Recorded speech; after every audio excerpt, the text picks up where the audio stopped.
राशिद भाई एक तो हैप्पी बर्थडे। अच्छा, राशिद भाई को happy birthday. Thank you very much, thank you. चलिए, ये तो बड़ा हैप्पी बर्थडे स्टार्ट ही इससे करना चाहिए था, लेकिन बहुत बहुत आपको सालगिरह मुबारक हो। अब सबसे पहले तो चले आप यही बता दें, ये जो 4 नाम आउट हुए हैं, major names from the team, starting with Babar Azam, मतलब हम इमेजिन कर सकते थे 1-2 सालों में, पिछले 3 सालों में, कि बाबर आजम के बगैर कोई टीम बने हमारी? नहीं, अच्छा डिसीजन है, क्योंकि हमारे हमेशा पॉपुलर डिसीजन लिए जाते हैं। सोशल मीडिया की कैंपेन के ऊपर हम टीम बनाते हैं, और ये टीम नई सिलेक्शन कमेटी ने अनाउंस की है और मेंटोर्स को भी बुलाया गया था। जैसन गिलेस्पी बिल्कुल राजी नहीं थे कि बाबर आजम को ड्रॉप किया जाए। बाकी 2 के जो नाम है वो फिटनेस के इश्यूज भी कह सकते हैं, शाहीन के या नसीम के, अबरार वैसे ही हॉस्पिटलाइज थे, तो ये एक इशू था। बाबर आजम को देखिए, अभी हमने 24 मई को तो कप्तान बनाया था। 24 मई को जिसको कप्तान बनाया आपने व्हाइट बॉल का, उसको कैसे ड्रॉप कर सकते हैं? ठीक है, परफॉर्मेंस अच्छी नहीं है, लेकिन क्या है कि आप 1 से 2 टेस्ट मैच दे सकते हैं। मुझे लगता है कि जरा जल्दी में फैसला कर दें, क्योंकि प्लेयर से फॉर्म में आते हैं। कभी हमने जावेद मियादाद को देखा, यूनुस खान, मोहम्मद यूसुफ, इंजमाम उल हक, मिसबाह उल हक, प्लेटफॉर्म आती है, लंबे अरसे के लिए आती है, लेकिन उसमें क्या होता है कि वापस भी वो आ जाता है, खेल के ही आएगा ना। मैं पिछले शो में भी ये कहा था कि 2 मैचेस इनको और दिए जाएं, उसके बाद डिसाइड कर लें। नहीं, मुसलसल खिला भी तो रहे हैं ना। अच्छा राशिद भाई, अब ये जो फखर ने ट्वीट भी की कि भाई ये मनफी पैगाम जाएगा बाकियों को। एक तो अगर किसी को बिठाया जाएगा और कंसिस्टेंटली कोई 18 इनिंग्स में 50 भी नहीं बना सकेगा, तो और कोई होता तो क्या उसको 19वीं इनिंग का मौका मिलता? मतलब और शायद कोई और होता तो इससे पहले बाहर हो जाता। ये उन्होंने विराट कोहली को कंपेयर किया है। हमारा बाबर और विराट कोहली का केस एक जैसा है, आपको लगता है कंपैरिजन हो सकता है? नहीं, इसमें हमारे कप्तान ने जब रन किए, जब ड्रॉप हुआ है ना, इससे पहले तो ड्रॉप नहीं हुआ था। 16 इनिंग में शान मसीद के भी तकरीबन इतने मोरल 336 रन अगर किए हैं, बाबर आजम ने जो 400 रन से किए, बड़ा फर्क नहीं था। हमें फर्क, डिस्पैरिटी यहाँ नजर आ रही है। जब कप्तान ने परफॉर्म कर दिया, उसके बाद हटाया गया ना। अगर वो नहीं करते, क्योंकि वो तो खेले जा रहे थे, बाबर से क्या 6 टेस्ट मैच हार गए हम लोग, या किससे हारे मैच तो सबने परफॉर्म खराब किया है। बैटिंग तो किसी ने भी नहीं की। अब्दुल्ला शफी के 142 रन की सेंचुरी को मिला के देखो ना, टोटल 41 रन थे 10 इनिंग्स में अंदर।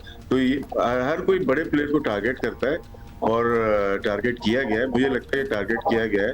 फखर की ट्वीट उनका अपना जाती मसला है, एक डिसअपॉइंटमेंट होती है, उनका कुलीग होता है, और फिर एक मैसेज गलत गया अक्रॉस द कंट्री, पूरी वर्ल्ड में गलत गया है कि पाकिस्तान में हो क्या रहा है। 25 मार्च को आप सिलेक्शन कमेटी लेके आते हैं 7 मेंबर्स की, उसमें से वो रिजाइन कर जाते हैं। फिर वहाब रियाज को सीनियर मैनेजर बना देते हैं 9 अप्रैल को अजहर महमूद को आप लेके आते हैं। उसके बाद अब Pakistan cricket board appoint Gillespie है, गैरी कर्स्टन, इतनी ज्यादा चेंजेस आपकी हो रही है। 11 तारीख को मैच हारते हैं, 11 तारीख को हम सिलेक्शन कमेटी चेंज कर देते हैं, 13 को बाबर ड्रॉप हो जाते हैं। तो हर 4 दिन के बाद एक ब्रेकिंग न्यूज आ रही है। तो इस तरह से बोर्ड नहीं चला जाता है, ना प्लेयर चले जाते हैं। ठीक है सुहेल भाई, आप हम विराट और बाबर का एक कंपैरिजन कर रहे थे, क्योंकि फखर ने एक ट्वीट कर ही दिया था, लेकिन विराट सेंचुरी नहीं कर रहे थे। मतलब ठीक है, उनका एक बैड पैच कंसिडर हो रहा था इंडिया में, लेकिन 50+ तो उनकी थे उस बैड पैच के दौरान भी कई मौकों पर। सो आपको लगता है कि ये ज्यादती हुई है बाज लोगों की राय के मुताबिक? साथ ये भी डिफाइन कर दें, ये बैड पैच का मतलब होता है एक बैड पैच हो, नॉट कि आप फिर कंसिस्टेंटली ही बैड होते जा रहे हो। तो कुछ अरसा, क्योंकि अगर मौका किसी को मिलता है तो फिर कहते हैं ये तो इसलिए मौका मिल रहा है क्योंकि सुपरस्टार है, प्लेयर पावर है, मिले चला जाएगा, कयामत मिले चला जाएगा। अब तो एटलीस्ट इक्वालिटी तो नजर आएगी ना कि एनीबॉडी कैन गो। सोहेल भाई, मुझे भी एक मौका और दीजिएगा, उसके बाद आप ले लीजिएगा। देखिए, विराट कोहली और बाबर का केस बिल्कुल डिफरेंट है। जब विराट रन नहीं कर रहे थे तो इंडिया जीत रही थी। इंडिया के दूसरे प्लेयर परफॉर्म कर रहे थे। उनका जो रोहित शर्मा वो परफॉर्म कर रहा था, जायसवाल, हार्दिक पांड्या, सब परफॉर्म कर रहे थे। जब जीत रहे होते हैं ना तो फिर इग्नोर हो जाती हैं ऐसी चीजें। हमारे कौन परफॉर्म कर रहा था? तो वो सारे तो खेल रहे हैं, तो टारगेट किया गया है सीधा सीधा। जी सोहेल बताएं। जी अब्दुल्ला, ये बिल्कुल ड्यू था। जैसा कि नो डाउट जितनी उनकी खराब परफॉर्मेंस चली आ रही थी, आप वर्ल्ड कप जो है, उससे पहले एशिया कप गुज़िश्ता बरस का लेके अब तक हर कोई इस बारे के बात कर रहा था कि बाबर आजम को अपनी जिम्मेदारी के ऊपर आना चाहिए, जितना बड़ा वो नाम है। बिल्कुल विराट कोहली के साथ, जिस तरह राशिद भाई ने कहा, उनका मुआवजा किसी सूरत में भी उनके साथ नहीं किया जा सकता। आज से 5 साल पहले ही शुरू कर दिया गया था। मैं तो उस वक्त भी कहता था कि इनका मुआवजा उनके साथ बनता नहीं है। विराट कोहली और बाबर दोनों की क्लास डिफरेंट है।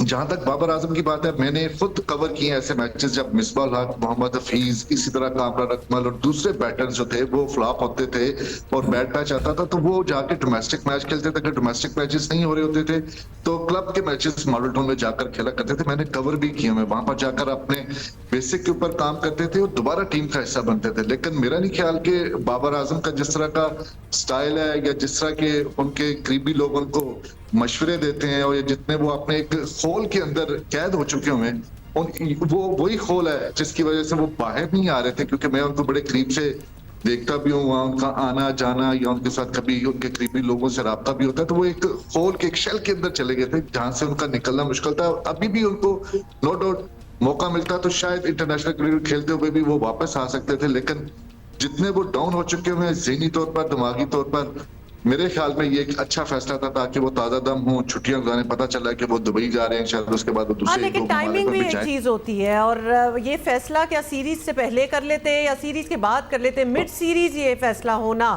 राशिद भाई आप बताएं, मतलब उसका तो एक और भी बड़ा एक नेगेटिव मैसेज जाता है।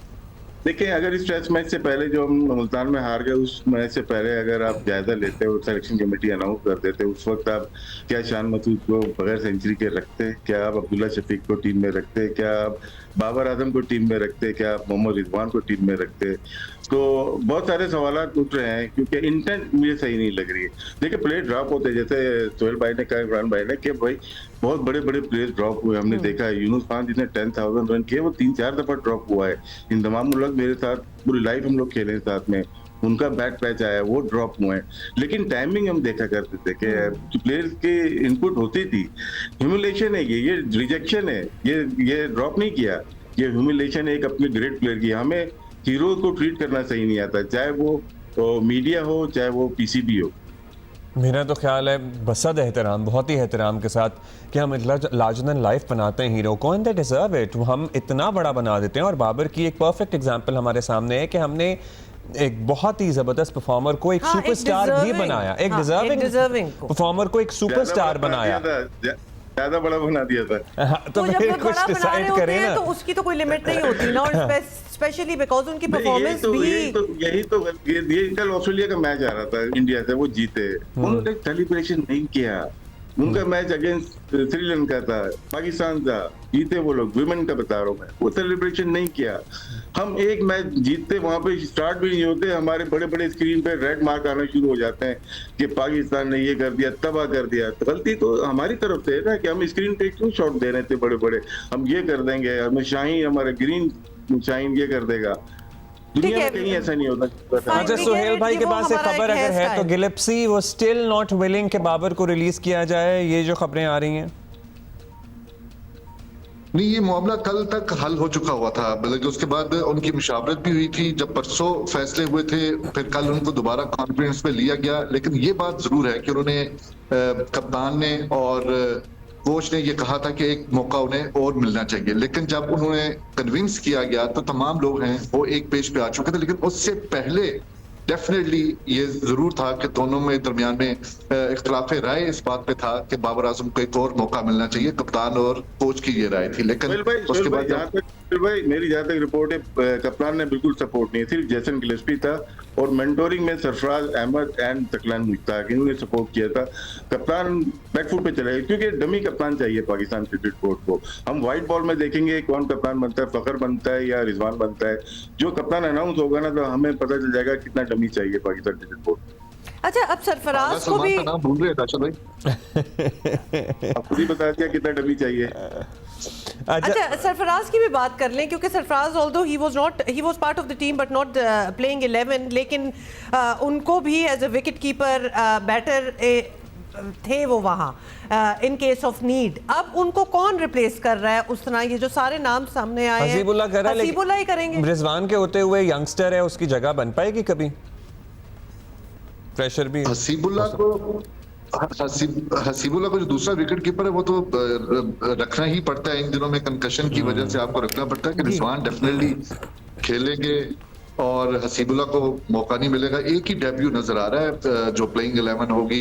कल जो मैच यहाँ पर होना है और रीयूज की जा रही है मुल्तान टेस्ट के जो दूसरा टेस्ट मैच है जिसमें पहले टेस्ट मैच की विकेट थी, अभी भी मैं देखा है, मैंने विजुअल्स भी बनाए उसके कि अभी भी पंखे लगाकर उसको पुश किया जा रहा है। तो मुझे अभी टीमों ने प्रैक्टिस करना है, मुझे अभी तक एक ही डेब्यू नजर आ रहा है, वो कामरान गुलाम का होगा। साइम अयूब को एक और मौका दिए जाने के हक में है मैनेजमेंट भी और सिलेक्टर्स भी। अच्छा, अब एक और चीज़, क्योंकि हम माइंडसेट की बात कर रहे हैं और ख़ास तौर पे ये मेंशन कर रहे हैं, जो बड़े बड़े नाम हैं ये मिड सीरीज हटाए गए हैं, तो वी वांट टू नो कि इसका इम्पैक्ट इन पे क्या होगा, कंसिडरिंग कि चैंपियंस ट्रॉफी भी आ रही है। हम शाहीन और नसीम की भी तो बात करें। बिल्कुल, शाहीन की, नसीम की, मतलब इनके ऊपर क्या एक माइंडसेट इनका क्या होगा कि जी हम तो we were in the middle of the play और हमें बीच में से निकाल दिया और आगे फिर एक ट्रॉफी पूरा एक टूर्नामेंट आ रहा है। मेरे ख्याल से ये जो दोनों की फिटनेस का इश्यूज हैं, नसीम शाह का जो सुनने में आया है कि शोल्डर, सोहेल भाई को सही पता होगा क्योंकि शोल्डर का उनका थोड़ा सा इश्यू चल रहा था जिसकी वजह से शायद उन्होंने मार्केट की है। शाहीन अच्छे परफॉर्मेंस नहीं दे रहे थे और जिस तरह का डिक्लाइन आया, जैसे बाबर के परफॉर्मेंस नहीं हो रही, इसी तरह शाहीन की भी परफॉर्मेंस नहीं हो रही। 10 टेस्ट मैचेस में 17 विकेट्स उनके थे, जो कि एक टॉप क्लास बॉलर के बिल्कुल भी जेब नहीं देता। शायद ये डिसाइड करेंगे थोड़े दिनों में कि शाहीन का कह सकते हैं कि शायद वो वाइट बॉल से ज्यादा प्रेफर करें खेलने को। हमें ढूंढने पड़ेंगे फास्ट बॉलर टेस्ट मैचेस की, स्पेशली हमें ढूंढने पड़ेंगे क्योंकि अगर इंजरीज रही, नसीम के साथ शोल्डर इंजरीज रहती हैं, एशिया कप से चल रही हैं, तो ये अपना फॉर्मेट डिसाइड करेंगे कि फ्यूचर में इन्हें व्हाइट बॉल से खेलना है या रेड बॉल से खेलना है।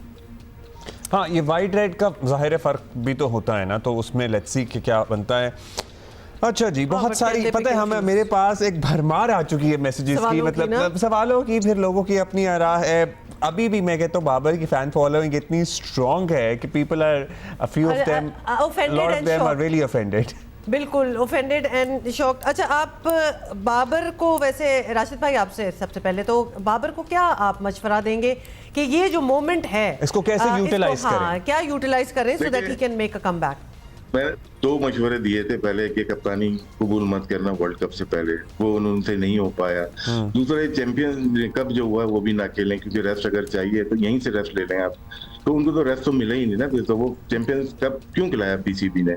यहाँ पे रिसर्च डिपार्टमेंट है नहीं कि कितने प्लेयर किस तरह से खेल रहे हैं। मेंटल, अभी हम बोल देते हैं कि उसको मेंटल तौर पे वो गिर गया, ठीक है, लेकिन हम तो कंटिन्यूसली उसको क्रिकेट खिला ही रहे हैं ना।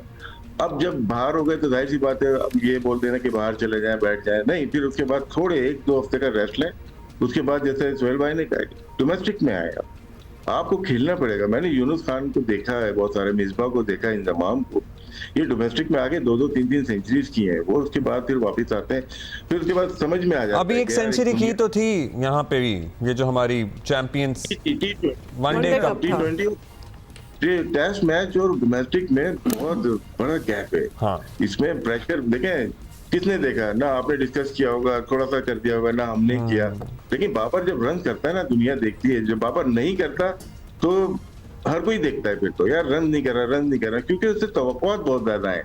18 इनिंग्स में हम सोच भी नहीं सकते कि बाबर जैसा प्लेयर 50 नहीं करेगा, लेकिन क्या है कि ठीक है अभी ड्रॉप हो गए, फेयर इनफ, लेकिन उनको जाना चाहिए, दोबारा से सोचना चाहिए और डोमेस्टिक खेलनी चाहिए। मेरा ख्याल है कि इस मौके को इस्तेमाल करना चाहिए and nobody is taking away anything from you Babar Azam. आप स्टार थे, हमारे स्टार हैं, because form is temporary, class is permanent and you have to. And in a sense मुझे लगता है कि ये टाइम चाहिए भी था उनको और इसको यूटिलाइज करना चाहिए। इसको बिल्कुल आप टू योर एडवांटेज ही समझे, बाबर आजम के लिए हम कह रहे हैं।